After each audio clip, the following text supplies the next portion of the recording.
my makeup from the sides where I'm going to be putting down the tape, because the tape will slip and slide if you try to put it on top of makeup or like dirty skin or anything like that. I mean, like, look at this. Like, don't try to put tape on top of this. This looks crazy. Yeah.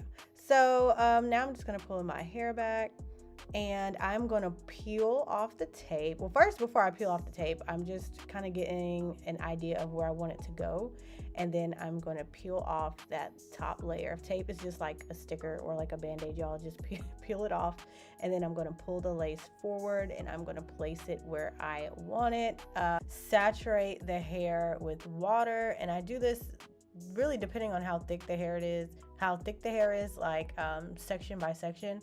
So sometimes I'll split my hair into 2 sections or in 4, just whatever's easier. And then I'm going to put the water on it, and then the mousse, and then just use that brush to defined curl around my face. If you want to leave it in the water wave texture, you absolutely can. But I just like to do this because I feel like it makes the wig pop a little bit more.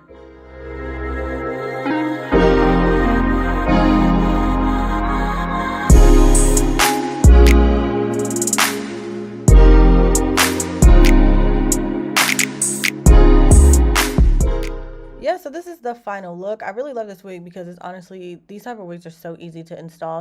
So definitely love that for me. Definitely check this wig out. All the information will be in the description box below. But yeah, that's it for this video, you guys. Thank you so much for watching. Adios till next time. Okay. They're not looking at you.